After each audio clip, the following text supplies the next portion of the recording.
Tan, tan, tananan, tan, tan, tan, tanan, tan. Está no ar a live do Brasil. Tananan, pan, tan, tan, tan, tan. Tan, tan, tan, tan, tan, tan. Sim, 7 horas tem live. Começando hoje mais um dia animado. Mais um dia de alegria, então sorria, vem pra cá. Muito bom, quem estará hoje? Hoje é live política. Hoje é a única live política da semana.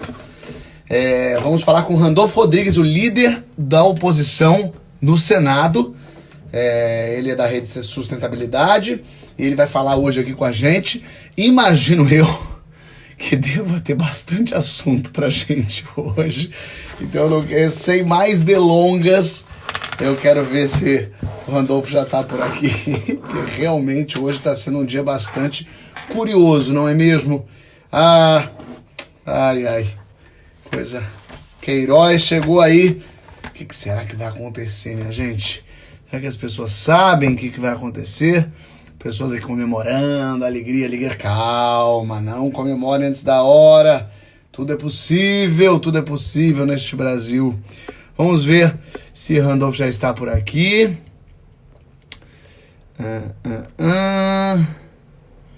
Vou procurá-lo aqui. Se já estiver por aí, mande um alô, mande um cheguei, que a gente puxa pra dentro. A gente tem amanhã... Tá aí, Randolfo Rodrigues, não tá ainda aqui, tá chegando. Amanhã a gente tem Lulu Santos, sensacional. Temos também, o Cambota vai participar amanhã aqui. Vai ser legal. Semana que vem temos... Semana que vem, que dia que é a semana que vem? Eu já nem mais me lembro, é 22, né? Então temos Isa semana que vem, tem Thiago Ventura semana que vem, tem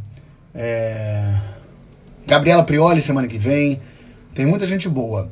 Então até o dia 30 de junho, live todo dia às 7 horas. E aí amanhã eu tenho reunião para decidir o que eu vou fazer com as minhas lives. Se continuo, se não continuo, se paro, se faço elas... Ai, derrubei tudo. Se faço elas específicas, assim, não mantém todo dia.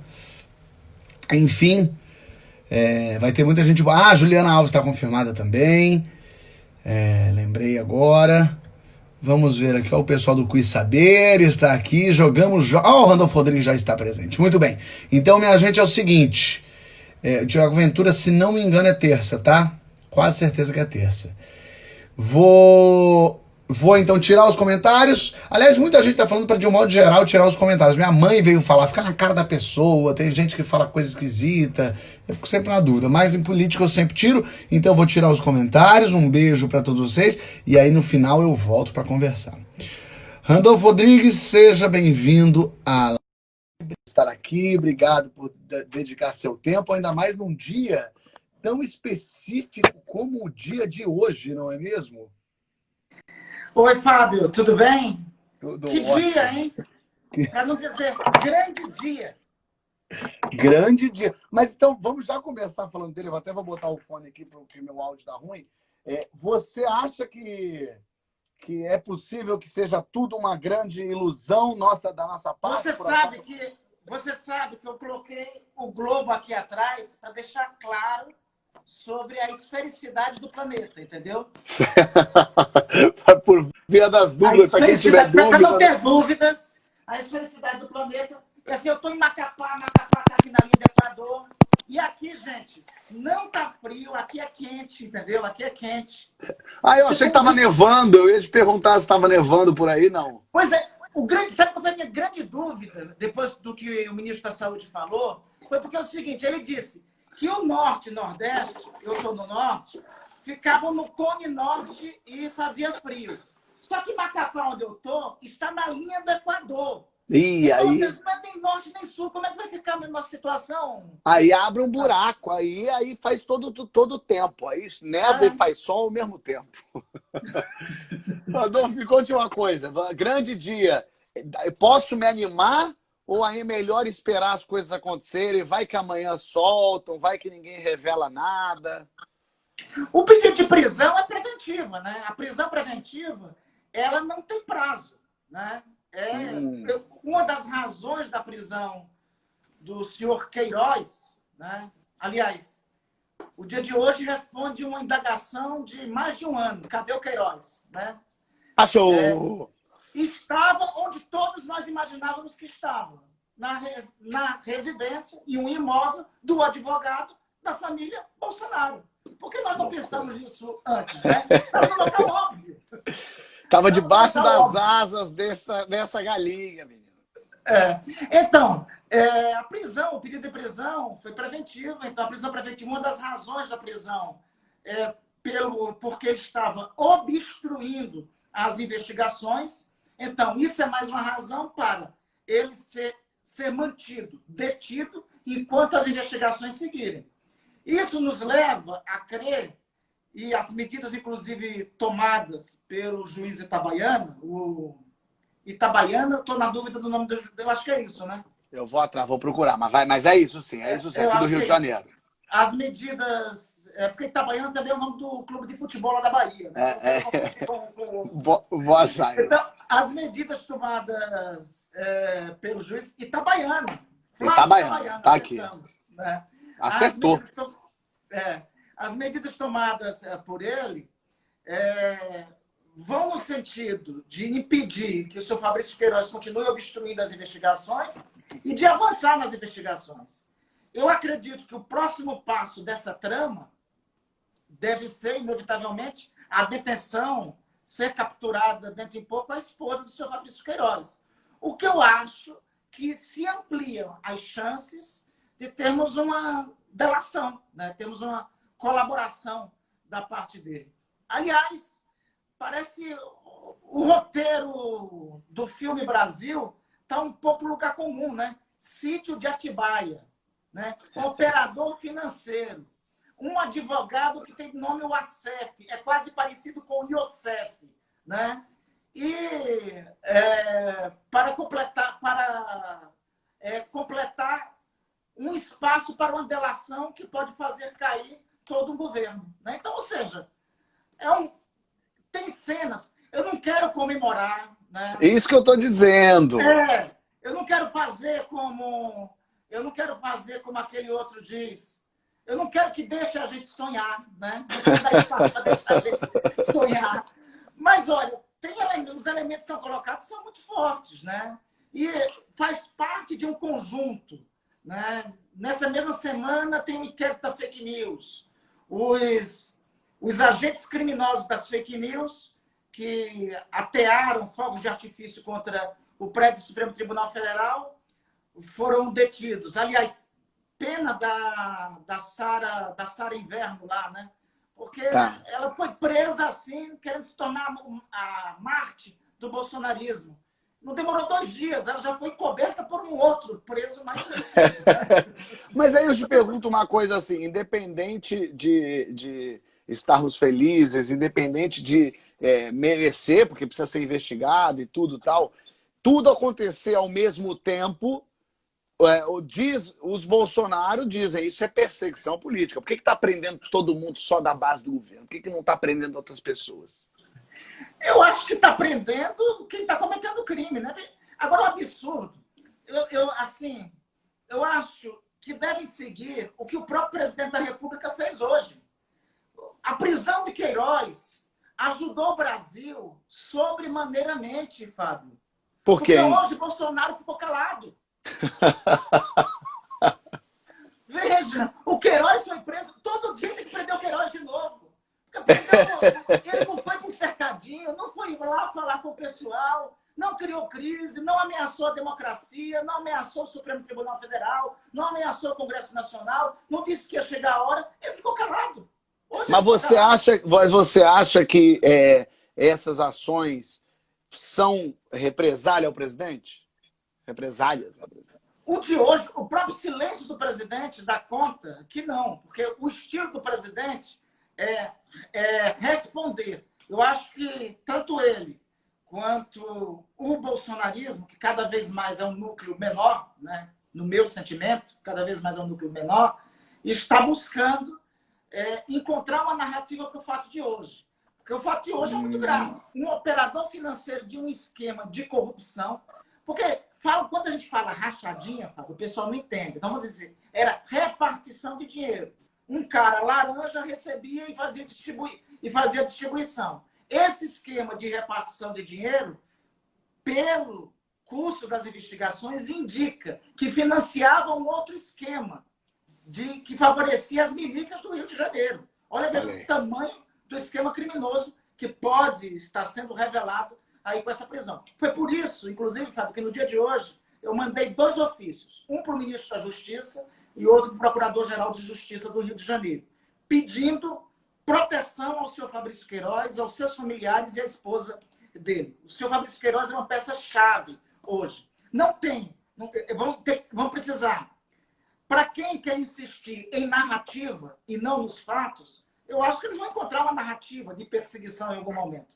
Mas os fatos dão conta. Veja, um operador financeiro, um cara que já responde por 10 assassinatos, 10, não é nenhum nem 2, responde por 10 assassinatos. Eu não sabia disso, não? 10 crimes nas costas deles. Um cara que claramente era um operador financeiro de um esquema que envolve milícias, um cara que estava sumido, que estava desaparecido, e paradoxal, que o advogado, que é o advogado de toda a família Bolsonaro, não é o advogado só do senhor Flávio Bolsonaro, é o advogado do presidente da República, é o advogado de toda a família Bolsonaro, que ontem participou da posse do ministro das Comunicações, que até anteontem, alguns dias, concedeu uma entrevista ao UOL e perguntou o seguinte, veja, o tal do Alcerto perguntou, cadê o Queiroz? Eu também quero saber. O Queiroz estava no imóvel dele. Além disso, todos os elementos são de uma organização criminosa atuando. Veja só. É detido um cidadão que é operador de uma organização criminosa. Ele é detido. Não tem nada mais identificado com o crime do que um imóvel travestido de escritório de advocacia. Porque, segundo a Constituição e segundo a lei orgânica da advocacia, os escritórios de advocacia são invioláveis. Ou seja, uma proteção para alguma eventual batida policial. E, por fim, quando chega lá dentro, como se não bastasse o Queiroz estar com a roupa quase laranja, né? Mas o mais evidente lá dentro é que tem um adereço de AI-5. Olha, nada mais identificado com corrupção do que a alusão a regime de exceção. Porque só pode ter combate à corrupção em democracia. Na ditadura, em regime de exceção, não tem combate à corrupção. É bom a gente sempre lembrar isso, né, Fábio? Durante a ditadura, durante os 20 anos de ditadura, durante o AI-5, não tinha Ministério Público independente, não tinha Polícia Federal independente, a Polícia Federal atuava como polícia política, não tinha autonomia dos órgãos, não tinha Controladoria Geral da União, não tinha Tribunal de Contas fazendo auditagem de contas. E não é possível que não teve corrupção ali. Aliás, teve muita corrupção. Os esquemas de Odebrecht e companhia começaram com construção de ponte Rio-Niterói, com as obras que aconteceram e que ocorreram naquele período. Por outro lado, outro inquérito que também eles insistem em dizer que é perseguição, que é o inquérito das chamadas fake news, e que eles dizem que é liberdade de expressão. Aliás, ainda no dia de hoje, o ministro da Educação pediu demissão e é um dos alvos desse inquérito de fake news que está em curso no Supremo Tribunal Federal. Vamos distinguir o que é liberdade de expressão, e eu quero fazer minhas as palavras da ministra Carmen Lúcia ontem. Liberdade de expressão está na cesta básica de direitos fundamentais que estão no texto desse livrinho aqui, que é a nossa Bíblia, que é a Constituição da República Federativa do Brasil. Liberdade de expressão eu ia à televisão e disse, olha, eu não acho o Fábio Porchat muito bonito, não, viu? Aquela barbicha dele, sei lá, né? Liberdade de expressão é o Fábio dizer, olha, o Randolph botou errado, o Randolph... falar o que quiser do político. Isso é liberdade de expressão. Agora, agredir, ameaçar de estupro filhas de ministros do Supremo Tribunal Federal, ameaçar a vida de congressistas, ameaça a vida de congressistas é a todos. Eu sou um dos que, via de regras, recebo todo diferente tipo de ameaça dessas redes de ódio que foram constituídos. Por fim, no último sábado, aquela cena grotesca do sábado para o domingo, em que aquele grupo que tenta ser uma espécie de Ku Klux Klan tupiniquim, né, faz ateia-fogos contra a sede do Supremo Tribunal Federal. E um cara com a voz ao fundo diz o seguinte: atenção, senhor Gilmar Mendes, atenção, senhor Alexandre de Moraes, atenção, isso daqui é para os senhores, olha a direção dos fogos, a próxima é ali. E eu não vou nem tratar sobre os membros do Supremo Tribunal Federal, Fábio. Eu já divergi dos membros do Supremo Tribunal Federal. Eu assinei, em períodos anteriores, eu fui um dos parlamentares que mais divergiu de decisões, por exemplo, do ministro Gilmar Mendes. Nós até recorremos desse inquérito inicialmente porque tinha características de ato de censura. Agora, no Estado Democrático de Direito, você recorre de decisões judiciais. Você não ameaça ministro, você não faz ameaça a ministro, você não atenta contra um dos símbolos nacionais. Porque, convenhamos, a sede do Supremo Tribunal Federal, o Palácio da Justiça, é um dos símbolos do artigo 2º da Constituição. O artigo 2º da Constituição diz que todos os poderes da República são independentes e harmônicos, executivo, legislativo e judiciário, que se controlam entre si. Um cara genial chamado Oscar Niemeyer, que fez a arquitetura ali de Brasília, ele delineou ali na Praça dos Três Poderes a arquitetura do artigo 2º da Constituição. Então, ali o Palácio do Congresso Nacional, o Palácio do Planalto e o Palácio da Justiça, a sede do Supremo Tribunal Federal, são, na prática e na verdade, a simbologia da repartição dos poderes em nossa República. Um atentado contra aquilo é um atentado contra os símbolos da República. Eu acho absurdo quem faz isso se dizer patriota. Porque quem é patriota é, primeiro, aqueles que ganham pão no dia a dia para sobreviver no Brasil. Quem é patriota é quem respeita o livrinho aqui que eu já falei, é quem compreende que não existe nenhum outro regime fora da democracia, é quem reconhece que para nós termos chegado até a democracia brasileira como nós chegamos hoje, outros tantos brasileiros entregaram a vida, entregaram a liberdade, entregaram o sangue para que nós chegássemos. O Ulisses Guimarães, Fábio, na promulgação do texto da Constituição, fez um discurso belíssimo de promulgação da Constituição, e tem um trecho que eu sempre destaco do discurso dele. Ele diz o seguinte: temos ódio à ditadura, em qualquer lugar que ela esteja. Conhecemos o caminho maldito. Mandar os patriotas para a cadeia, para o exílio e para o cemitério. Quem faz apologia a isso não pode ser denominado de fato como patriota. Mas me conta uma coisa, as pessoas, eu quero entender um pouco assim, no Senado, qual que é o clima? Porque se fala muito do Centrão, se fala muito do Congresso.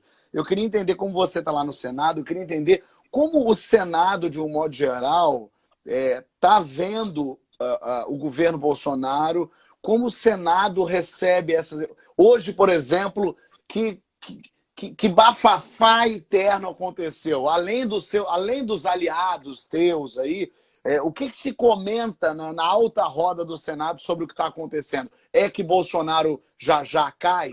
É que vão prender? É que isso não vai dar em nada? É que não adianta defender impeachment porque não tem quem colocar no lugar? O que se fala aí? Fábio, o Centrão, o chamado Centrão, e é bom a gente remontar para as pessoas poderem entender o que é Centrão. Esse grupo, ele não é novo. Ele surgiu em 1988, durante a Constituinte.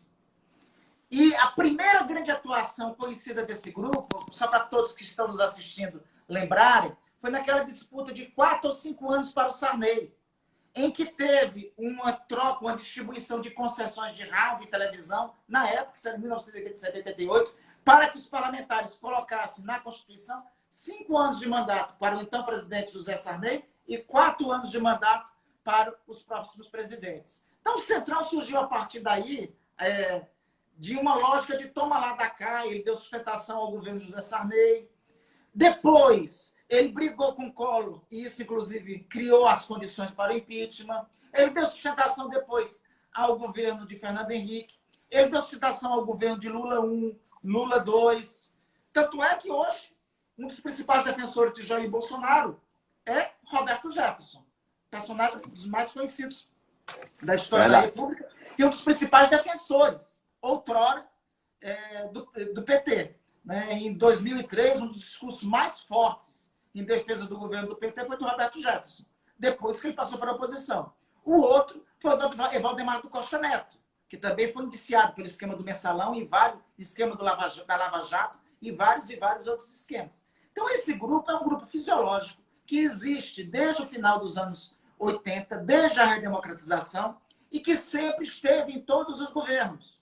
O governo Bolsonaro é mais um governo que está cooptando esse grupo fisiológico. No Senado ele existe, mas com peso menor que da Câmara. Porque o governo de Jair Bolsonaro está fortalecendo o trabalho com este grupo na Câmara, nesse momento. Porque é na Câmara que é apreciado primeiro o processo de impeachment.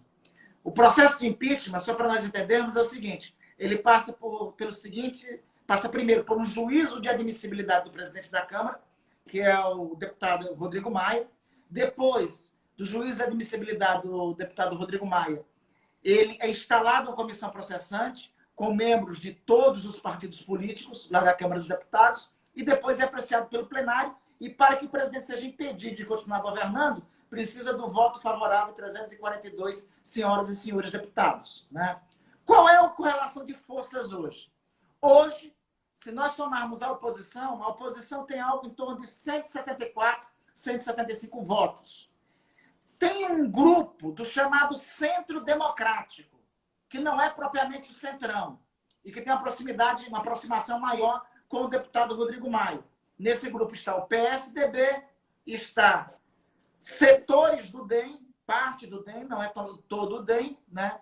E setores mais separados de outros partidos, DEM, PSDB e parte do MDB, e a maioria do MDB. Somado isso dá quanto, grupo, mais ou menos? Pois é, somado esse grupo aí do meio com a oposição, nós temos alguma coisa em torno de 260 a 270 parlamentares. O restante é o tradicional centrão. Ou seja, vamos trabalhar a hipótese do impeachment hoje. Teria que o impeachment ser acatado pelo presidente Rodrigo Maia e precisaria desses 260 ter um salto para... São 342, então 42 mais 40, nós precisávamos ainda conseguir uns 82 votos. Né? Tinha que ir atrás ainda de uns 82 votos. Não é impossível, não é fácil, mas não é impossível, não é tão difícil. Qual é o problema da circunstância atual? É porque impeachment é, sobretudo, crime político. Eu não tenho dúvida dos crimes cometidos pelo presidente da República. Só os crimes que foram denunciados pelo Sérgio Moro quando deixou o cargo lá, dá 3 tipos do Código Penal. 3 tipos. Da falsidade ideológica, obstrução à justiça e advocacia administrativa. Os 3 previstos no Código Penal. Fora isso, aquelas manifestações que ele fez contra a democracia e que ele participou, dava outras tantas citações e tantas outras ocorrências de crime. Então, elementos, eu estou falando isso nesse momento, sem falar o que vem pela frente. Vem ainda comum. Deixa eu citar o exemplo do filósofo contemporâneo, do Fabrício Queiroz. Vem um meteoro pela frente. Vem um meteoro. Com o depoimento do Fabrício Queiroz, com tudo que pode vir, vem um meteoro. Aí, então, tem elementos de sobra. Agora, é um crime político. Precisa ter maioria parlamentar na Câmara, em especial, para afastar. Para isso, as duas experiências de impeachment que nós já tivemos, 92 com Collor e com Dilma em 2016, precisou de um ingrediente, povo na rua. Paradoxalmente, algo que o Bolsonaro até hoje negou, que é a pandemia, é o que o favorece. Porque tem uma limitação clara, não dá para as pessoas irem para a rua nesse momento de isolamento, enquanto a curva pandêmica ainda está em cima, e eu acho que nós vamos estender a curva, eu acho que as características da pandemia vai pelo menos até julho. No Senado, o cenário não diria que é tão favorável ao presidente da República. E se avançar um procedimento de impeachment lá na Câmara, eu acho que é fatal, é inevitável ter admissibilidade e esse procedimento também ser aprovado no Senado. Porque o Senado tem a segunda parte do julgamento. Só para todo mundo aí entender uma rápida compreensão de que como está o crime de impeachment na Constituição. presidente da Câmara admite, instala a comissão processante, aí depois tem o juiz de admissibilidade, o presidente é afastado se a Câmara, por 342 votos, afasta o presidente. Aí vai para o Senado. Só que com o presidente já fora do cargo, já assume o vice-presidente. Aí o Senado se transforma em uma instância julgadora do presidente da República. É tanto uma instância julgadora que que o julgamento do presidente passa a ser presidido pelo presidente do Supremo Tribunal Federal. O presidente do Supremo sai lá da Suprema Corte, vai para o Senado, porque o Senado não se converte em um tribunal do júri para julgar o presidente da República. Mas, quando chega no Senado, ele já está afastado da presidência da República. Me fala uma coisa, já que você está me ensinando tanta coisa boa, por que você falou assim, aí o presidente da Câmara tem que, então, admitir aquilo ali? Se já tem tanta gente que entrou com um pedido de impeachment, vai do gosto do Rodrigo Maia? É ele que decide quando que ele quer colocar? O juízo de admissibilidade, primeiro, é do presidente da Câmara. Para você ter ideia, temos hoje 31 pedidos de impeachment que estão sob a mesa do presidente Rodrigo E aí Maia. se ele não quiser botar nunca, ele não bota nunca. Na verdade, há controvérsias nisso, né? Existe, inclusive, um mandado de segurança que tenta impor ao presidente da Câmara que ele decida se vai ter o período de impeachment ou se não vai ter. Mas até hoje não tem regulação sobre isso. E nem esse mandado de segurança teve decisão. Então precisa que o presidente da Câmara faça o juízo de admissibilidade. É por isso, só para lembrar o último impeachment, e é uma tragédia brasileira, o último impeachment, a gente teve um impeachment em 92, tivemos um impeachment em 2016, veio que esse déjà vu, 4 anos, 6 anos depois, 4 anos depois, a gente está falando de impeachment novamente, né? Mas, enfim, só para lembrarmos, o impeachment de Dilma, lembremos que o Eduardo Cunha só aceitou o pedido de impeachment depois que não conseguiu costurar um acordo com o PT para que o PT o inocentasse no Conselho de Ética. Em represália, o Eduardo Cunha admitiu o pedido de impeachment em relação a Dilma. Então, lamentavelmente, hoje esse poder tem e está pendente de análise pelo Supremo Tribunal Federal um mandado de segurança que determina e delibera que o presidente da Câmara, em determinado espaço de tempo, analise se é admissível ou não os pedidos de impeachment que estão sobre a mesa. Entendi. A gente está falando agora do Centrão, e você falou que tem um certo Centrão ali no Senado, mas o olhar está todo ali para o Congresso, justamente porque é dali que a coisa começa.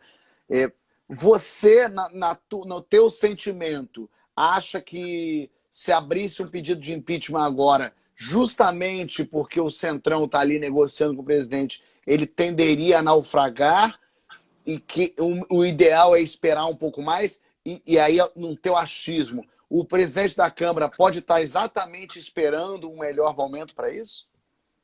Eu acho tem significado e diagnóstico, Fábio, um acontecimento de hoje. Vamos recuperar. É sempre bom acompanhar a agenda presidencial, que a agenda presidencial nos indica como é que o presidente está agindo. Veja, hoje, por conta da detenção do Queiroz, ele ficou calado. Já disse que isso ajudou o Brasil muito no dia de hoje, né? Em seguida, ele foi para o Palácio do Planalto, recebeu alguns ministros e almoçou com quem? Almoçou com deputados da base dele e com deputados do Centrão. Com deputados do Centrão. Ou seja, no meu sentimento, o presidente já começa a pensar o seguinte: eu estou perdendo a batalha com o judiciário, eu estou perdendo a batalha da narrativa na sociedade, só me resta agora apostar em quem sempre sustentou governos. Quem sempre sustentou governos é o Congresso através do Centrão. Então não é à toa que no dia de hoje, o almoço dele hoje foi um almoço com líderes do Centrão, com deputados. Está dizendo que mais feliz do que a esquerda está o Centrão com tudo isso, porque quem vai mais não, quem vai... A minha expectativa é que no dia de hoje eu acho que o senhor Jair Bolsonaro já está começando a entregar o governo todo para o Centrão, né? O Centrão ele sempre funciona da seguinte forma. O Centrão, esse núcleo fisiológico que existe desde 1987, 88, ele sempre funciona da seguinte forma. Para eles, quanto mais fraco um governo, melhor. Porque um governo enfraquecido tem melhores condições de eles meterem a faca. Né? Com o governo enfraquecido, eles loteiam mais os cargos, eles ocupam em espaços maiores, ocupam as estruturas maiores. Eu acredito que nos próximos dias o Centrão vai começar a ocupar nacos cada vez maior, não é da esplanada dos ministérios, é nacos cada vez maior do orçamento público. Esse grupo sempre se valeu do orçamento público, de ver onde pode fazer negociação, seja Petrobras, seja Eletrobras, seja um ministério da Integração Nacional, que tem alguns esquemas lá de cavar poço, que aí superfatura a escavação dos poços, seja, por outro lado, no Ministério da Saúde, ministérios que têm orçamentos grandes e onde eles podem fazer negociações, seja Furnas, né? Então, seja bancos, um dia desse sabendo colocar um no Banco do Nordeste. Então, para o Centrão, eu acho que a nossa alegria da oposição, Fábio, nossa, eu não diria nossa alegria, mas assim, é bom quando a história te dá razão, né? Então, eu vou dizer isso, é bom quando a história te dá razão. Mas, ao mesmo tempo, eu concordo contigo. Quem está mais alegre no dia de hoje é o enfraquecimento total. Porque, veja, tudo que o Centrão quer. Um governo à beira de um processo de impeachment, um governo respondendo um inquérito criminal no Supremo Tribunal Federal, um governo que começa a se deteriorar o seu apoio popular, e o último bastião que se tinha, que era do combate à corrupção, começa a naufragar. Um governo com essas características, enfraquecido, só para eles sustentarem. Eles sempre mandaram muito no Brasil em função disso. E um governo assim como você descreveu, não tem mais condição de governar, né? No sentido, não estou falando nem aqui de impeachment, estou falando de, assim, é possível que o Bolsonaro consiga fazer alguma coisa com tudo isso que você falou, mais pandemia, mais a economia em crise, porque, lógico, as pessoas estão perdendo emprego, estão perdendo suas empresas, estão falindo. Até 2022, há alguma coisa que Bolsonaro consiga fazer de positivo ao ver dele, ao olhar dele, eu digo assim. Fábio, o impeachment e o fim do governo Bolsonaro hoje é uma questão, é uma necessidade sanitária, democrática e republicana. Sanitária, porque foi o governo, só 4 governos do mundo banalizaram, ignoraram a gravidade da mais grave crise sanitária, da mais grave pandemia dos últimos 100 anos, tida por cientistas e médicos como desafio de uma geração, como desafio da nossa existência contemporânea. Só 4 governos do mundo. O governo da Belarus, que o maluco lá disse que enfrentava o coronavírus com vodka, né? O governo do Turcomenistão, que o cara lá está há 15 anos no poder, e aí proibiu que o coronavírus fosse dito lá no Turcomenistão. O governo da Nicarágua, que o Daniel Ortega perdeu totalmente o rumo, e o governo brasileiro. Só esses 4 negaram a gravidade da pandemia. No Brasil, a situação foi pior. O presidente da República não só negou a gravidade da pandemia, como o presidente da República disse que não passava de uma gripezinha, sabotou o isolamento social, quase que impede que as pessoas, atiçou as pessoas para irem para as ruas, criou um clima de conflito com quem fazia de fato, o isolamento social. E, em decorrência disso, está o resultado. Porque a Índia tem problemas parecidos com o do Brasil. Mas por que nós temos hoje muito mais mortos do que a Índia? Porque nós estamos com 46 mil e, lamentavelmente, podemos chegar a 50 mil mortos. Pela irresponsabilidade da condução por parte do governo brasileiro.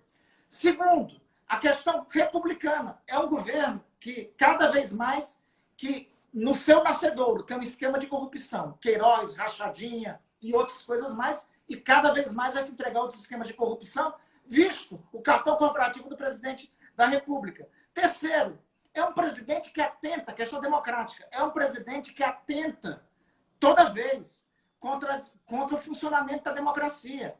O Jair Bolsonaro, ele é avesso ao regime democrático. Ele não foi feito. Lembremos, o Jair Bolsonaro é aquele cara que disse que só serve governo no Brasil se fizer um trabalho que o regime militar não fez, matar uns 30 mil.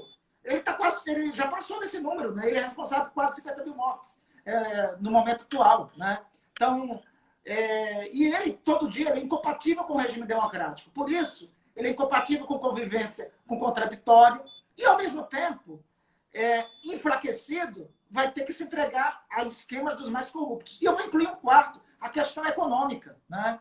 Ele não terá condições de nos recuperar do fundo do poço econômico que nós vamos nos meter. Ô, Fábio, o Banco Central, numa análise otimista, fala de uma retração da economia de 6%. Otimista. Outros economistas, a OCDE, fala de uma retração da nossa economia de 7% a 8%. Economistas sérios, já falam de uma retração da economia de 10% a 11%. Vão ser 20 milhões de brasileiros desempregados. Até agora, o governo Jair Bolsonaro não disse o que vai fazer com isso. O ideal, num momento como esse, era o que todo mundo está fazendo. Eu tenho um projeto lá de renda mínima.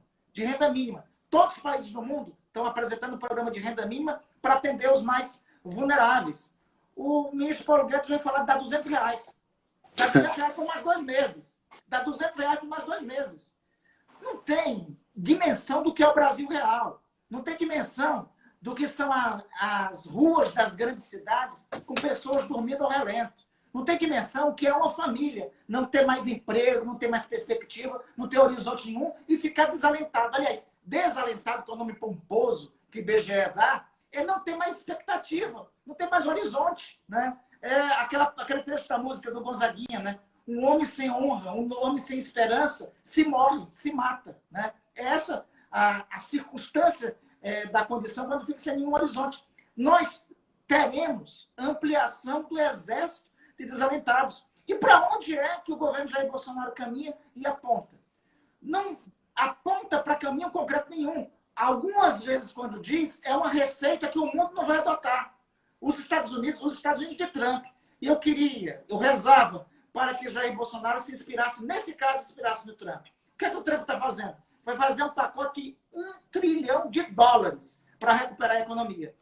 O Brasil fez um pacote de bilhões, fez um pacote de alguns bilhões, menos de 6% do PIB, os Estados Unidos estão gastando 20% do produto interno bruto, e falem depois disso em aprovar algumas reformas que vai retrair o papel do Estado.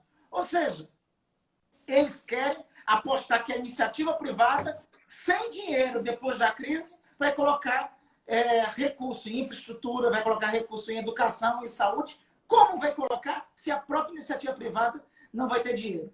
35, olha, das iniciativas de microcrédito, das iniciativas de apoio a pequenas, médias, até para as grandes empresas e para os mais vulneráveis, que são esses R$600, só chegou 35%. Só 35% do valor que deveria chegar. Ou seja, o governo, o pouco dinheiro que o governo colocou para salvar a economia, nem esse pouco dinheiro consegue chegar para as pessoas. Que loucura, eu não sabia desse número, não. Então, o que você está me dizendo é que a pandemia que o Bolsonaro está meio dividido nessa pandemia. Ele não sabe se ele quer que continue a pandemia para ninguém ir para a rua protestar, mas ele também quer que pare a pandemia, que é para a economia não desabar. Ele tá nervoso, eu vou te confuso. dar um segundo problema. Vou te dar um segundo problema para a cabeça dele. Olha só. Paradoxalmente, quando surgiu o tal R$600, quem defendeu os R$600 de auxílio emergencial fomos nós da oposição. O ministro Paulo Guedes que dá 300. Nós conseguimos no Congresso impor R$600. Né? O ministro Paulo Guedes está falando agora em dar mais 200. Em dar só 200 por mais 2 meses. Só isso, que é um absurdo. Nós estamos propondo renda mínima. A popularidade de Bolsonaro, de março para cá, despencou. Segundo a Datafolha, 30%. Segundo a XP, 28%. Enfim, segundo um dado ou outro, está caindo entre 25% e 30%. Pormenorizando os números da aprovação dele, onde é que ainda o que é que está sustentando essa aprovação que vai de 20% a 30%? os mais pobres. Paradoxalmente, os R$ 600 que está sendo pago é o que está sustentando ainda alguma coisa de popularidade dele. Só que ele está diante do seguinte dilema. O mercado, o ministro Paulo Guedes, disse, isso não pode continuar. Nós, da oposição, dizemos, não só tem que continuar, como temos que criar um programa de renda mínima. Os mais pobres identificam quem paga, não identifica quem é da oposição. Identifica quem vai mandar um cheque lá para ele. Identifica que se ele for lá para a fila da Caixa Econômica Federal, o cheque foi lá assinado pelo... O cheque veio lá, o Caixa Econômica é governo federal e governo Bolsonaro. Então, por isso que ele se manteve. Então, o dilema dele é esse. Como ele vai conseguir agradar o Paulo Guedes, que não aceita isso, e como é que ele vai conseguir manter essa popularidade depois que não tiver mais o auxílio emergencial? Esse é o segundo dilema que ele vai ter que enfrentar. Que loucura. Você que está mais perto aí até de um dos filhos, né? Porque você é colega de profissão de um dos filhos do Bolsonaro. Posso te contar uma historiazinha aqui? Manda, só para nós manda. dois, que ninguém escute. Tu Não tem sabe, ninguém. no meu gabinete, ninguém escute, só nós dois aqui. Olha só, sabe que o meu gabinete é numa daquelas torres, né? Tem as torres. Uma torre é a Câmara, a outra torre é o Senado. Né? A torre é o Senado. Né? O meu gabinete é no 9º andar. O do cidadão aí é no 17º. Imagina o climão que é quando a gente se encontra no elevador. Imagina o climão como é que é. Boa noite, boa tarde, bom dia, boa noite. Mas se fala? Se dá bom dia? Mamãe me ensinou a ser assim, né? A ser educado. A falar com todo mundo, né? Mas você falou de ameaça aqui, que você já foi ameaçado também e tal. A gente vê um governo muito bélico, um governo que apoia gente que parte para cima, que tem um discurso de ódio, para não dizer a prática de ódio também. Existe um clima de medo no Senado, por exemplo, do que será que essa gente parte para cima? Essas ameaças que você recebeu são ameaças, assim, ligação, e-mail, rede social, é o quê? Não, é tudo. É tudo. Já recebemos ligação, já recebi mensagem no meu celular. Eu vou te pegar. Pi! Né? Com palavrão lá em seguida. Sei. Eu vou te pegar. Tu não sai à rua, não, que a gente te pega. Assim, no meu WhatsApp eu recebo frequentemente. Para o gabinete do Senado, meus assessores já tem um protocolo, a gente já preparou um formulário. Para ameaça, chegou e encaminhar para a Polícia do Senado, para tentar identificar. Né? E não consegue identificar, não, né? Muitos sim, muitos conseguimos. A gente faz notificação. Nas redes sociais são frequentes. Nas redes sociais, Sim. nos comentários do Twitter, nos comentários. Então, veja, da primeira vez, eu já estou tão acostumado que a primeira vez que recebi ameaça, o primeiro momento que recebi a ameaça, nós denunciamos, né, denunciamos a polícia do Senado, né, a Polícia Federal, e eu fiz a denúncia do plenário do Senado. Né? No outro dia, o mesmo cara mandou outra, disse, olha, estou te ameaçando de novo, viu? E não vai dedurar lá no plenário do Senado, não, viu? Quero ver se vai me denunciar novamente. Nesse nível, nesse padrão. Né? E o quanto você acredita que essas ameaças podem se tornar atos? Se não tiver reação das instituições, eu acho hoje, por exemplo, que eu acredito e aposto sempre nas vias corretas do direito. Eu acho que o inquérito, que é por as fake news do Supremo Tribunal Federal, embora tenha divergência da forma da sua origem, mas hoje, paradoxalmente, é a linha mais efetiva contra esse esquema criminoso. Essa ação do Supremo Tribunal Federal foi, até agora, quem conseguiu mais efetivamente combater a existência desse esquema, conseguiu levar a gente para a cadeia, conseguiu deter, conseguiu intimidá-los. Né? Isso é um... Não, eu ia perguntar se isso é um... Você acha que as pessoas foram criando uma confiança tão grande no ódio e na violência que elas acharam que elas podiam ameaçar de estupro a filha do ministro Supremo e que nada ia acontecer? Eles estavam tão na bolha bolsonarista que eles nem se deram conta de que podiam ser presos? Fábio, deixa eu lhe dizer, um desses agentes determinados aqui no Amapá fez uma ameaça para mim, e para o meu filho. Eu denunciei, né? E Oi, oi. Travou. Agora sim, entrou uma ligação aí, né? Não, bom, enfim, mas então, um desses fizeram uma ameaça, eu fiz a denúncia no judiciário, nós ficamos diante do juiz, eu fiquei diante do juiz lá com ele. O advogado dele, na cara de pau, disse lá que aquela ameaça se tratava de liberdade de expressão. Na frente. Como assim a ação que nós movemos só resultou no pagamento de cesta básica por conta lá do elemento, né, do meliante lá? Ele resolveu o pagamento de cesta básica, ele pagou a cesta básica e no outro dia ele recebeu a condenação, rasgou a condenação em um vídeo e disse que aquilo não servia de nada. Eles criaram um clima de impunidade, eu acho, assim, tem uma coisa de organizado aí. Não, é um gabinete, é uma estrutura do ódio e do mal. É uma estrutura do ódio e do mal. Não é somente assim uma estrutura de ataques em redes sociais. Não é somente uma estrutura de desqualificação. Não é somente uma estrutura de ameaças. É mais que isso. É uma estrutura montada com aparato de publicidade. E eu acho que tem tecnologia do estrangeiro nisso. Tem aquela história do Steve Bannon e de outras coisas mais, né? Tem essa coisa do estrangeiro, mas tem também uma banca de advogados que vai animando esse povo a irem cometendo ódio. Tem um exército do ódio montado. É óbvio, eu não vou também tirar a conjuntura histórica dos últimos 2 anos da circunstância.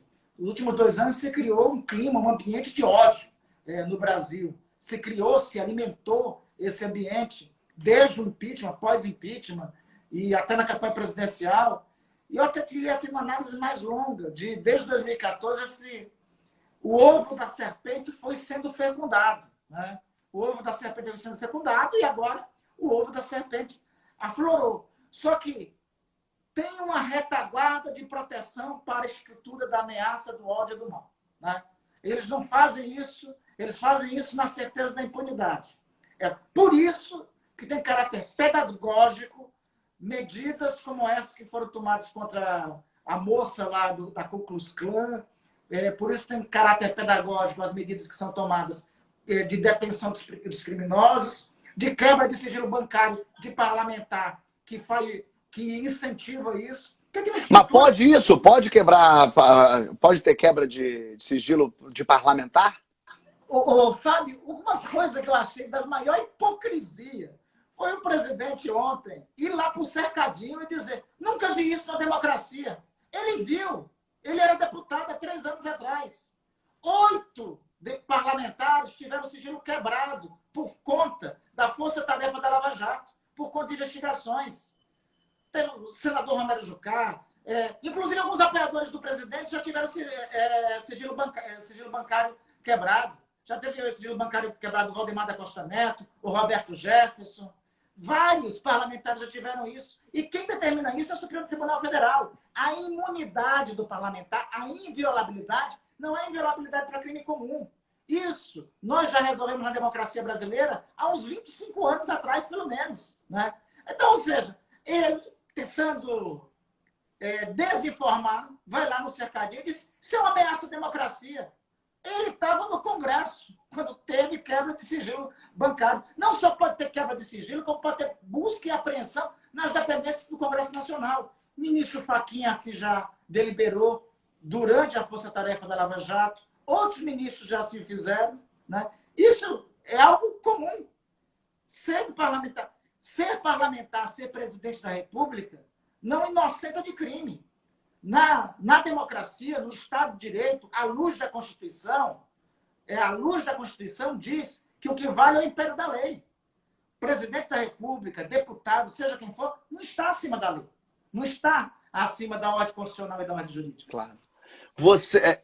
É quase impossível a gente falar de 2022 por tanta coisa que está acontecendo, mas a gente consegue falar de 2020 mesmo, as eleições que a princípio ainda estão mantidas para outubro, você acha que... Porque em 2018 a gente viu um monte de gente ser eleito por conta de Bolsonaro, inclusive o governador do Rio. Eu moro no Rio de Janeiro, o governador do Rio que tinha menos de 1% de intenção de voto, ninguém nunca tinha visto ele na vida. Ele foi para o segundo turno líder, ganhou. O pessoal que, meu Deus, quem é o Pretzel? Quem é esse homem? O quanto você acha que ainda vai haver uma rebarba de Bolsonaro elegendo gente em 2020? Eu acho que essa onda tende a diminuir, e já está diminuindo, né? Eu tenho muita esperança nisso, e eu acho que, nesse momento, o que eu considero mais importante, Fábio, é nós juntarmos todos os democratas do Brasil. Eu estou empenhado particularmente nisso. Nesse momento que eu estou aqui na live com você, está ocorrendo um movimento em todas as redes de 5 partidos políticos que nós conseguimos juntar, chamado Janelas para a Democracia, esse movimento, defendendo o impeachment e defendendo a democracia. Esse movimento está sendo organizado por 5 partidos. O meu, a Rede de Sustentabilidade, o PDT, o PV, o Cidadania e o PSB. Conseguimos juntar 5. Mas eu acho que só esses 5 não dá. Como você sabe, eu sou líder da oposição no Senado. Eu costumo dizer para as pessoas, alguns dizem, não, mas o senhor é de esquerda, vamos colocar as coisas no lugar. Tem algumas coisas que a gente vai levar para a lápide quando terminar a nossa existência nesse planeta, né? Eu digo que, por exemplo, eu sou professor, eu adoro minha denominação como professor, eu gostaria que tivesse na lápide. Eu vou querer colocar também na lápide o seguinte: este um dia foi líder da oposição ao governo de Jair Bolsonaro. Porque é uma tarefa civilizatória. Ser líder da oposição a Jair Bolsonaro não é uma tarefa de esquerda, de direita, de centro. É uma tarefa civilizatória. O que tem lá é o ataque ao pacto civilizatório que nos formou. O que tem lá é um ataque às relações de convivência. O que tem lá é a exteriorização do que tem de pior, que não pode ser aceito. Veja, o indivíduo que é o ministro da Educação, que, ao bem, eu espero, o pior ministro da Educação que nós tivemos na história do Brasil, alguém me perguntou hoje, Randolph, tu não tem que ver um pior? Eu disse, não acredito. Não pode ter uma coisa pior que aquela. Não existe, não existe. Qualquer coisa eu celebro. Mas antes de sair, só por maldade, de manhã ele assinou uma portaria acabando com as cotas para negros e para indígenas nas pós-graduações. Entramos com um projeto de decreto legislativo para assustar essa portaria. Mas isso não vai acontecer, né? Isso vai acabar, né? Isso não... Não, o presidente do Senado disse para nós ainda há pouco que semana que vem ele coloca o nosso PDL, que revoga a portaria para analisar, e nós estamos entrando também, se não hoje, amanhã, com uma ação de descumprimento do preceito fundamental no Supremo Tribunal Federal para tentar também neutralizar, porque isso é um absurdo, é um retrocesso. Então, é por isso que eu digo, enfrentar essa turma é uma tarefa civilizatória.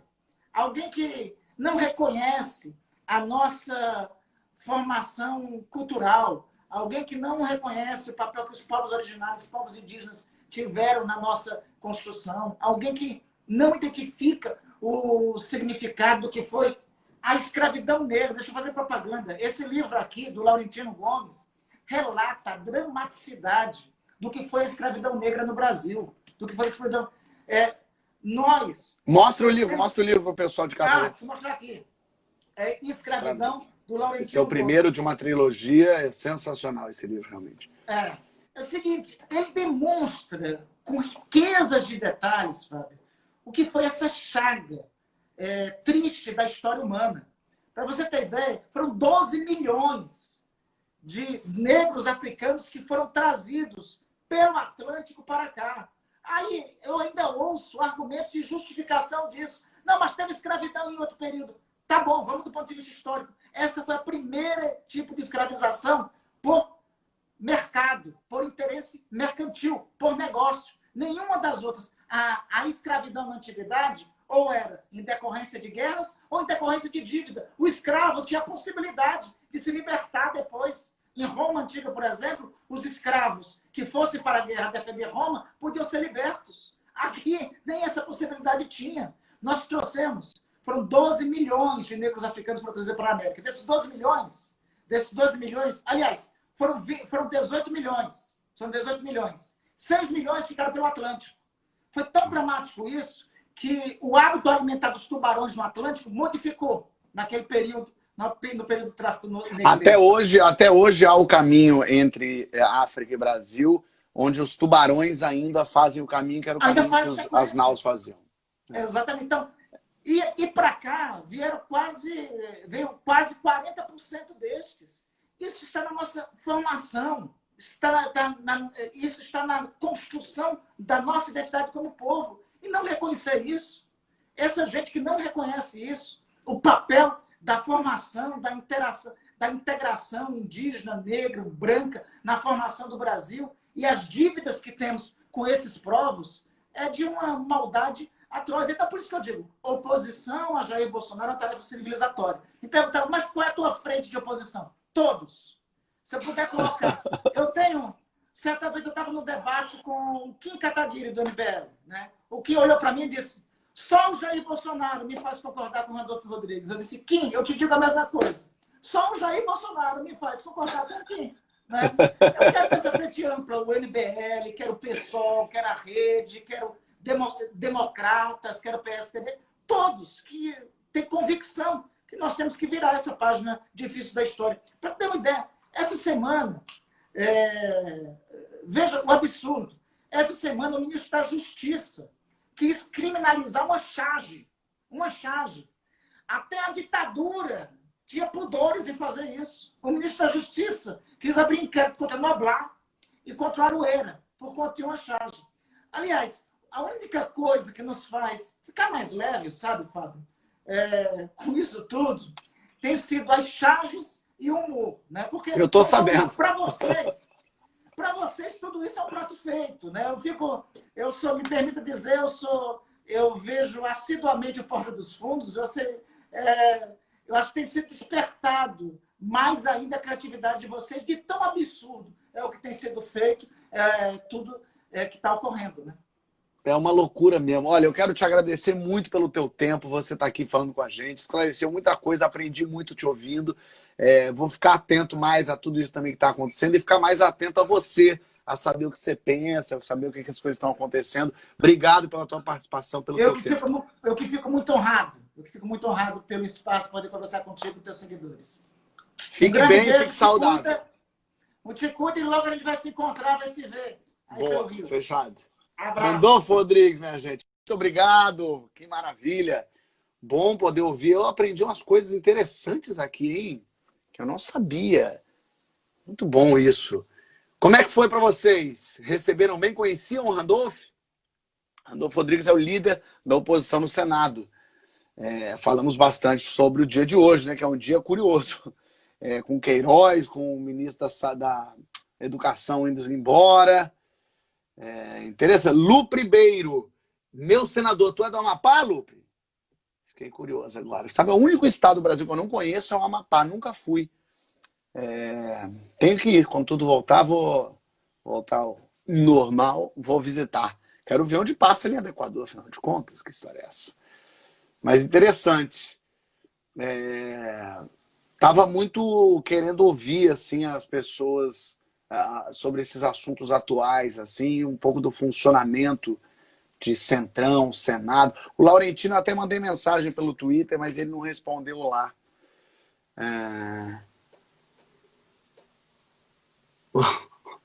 O Dudu tá perguntando, ele fala que nem um famoso. Qual é a mesma voz de quem, será? Não lembro. Não sei. Ele tem um pouco o timbre do Freixo também. Muito bom. A live de amanhã é Lulu Santos, minha gente. Tem Fabiano Cambota também do Pedro Letícia. Muita coisa boa. Beijo para vocês. Amanhã encontro todo mundo aqui de novo. Valeu!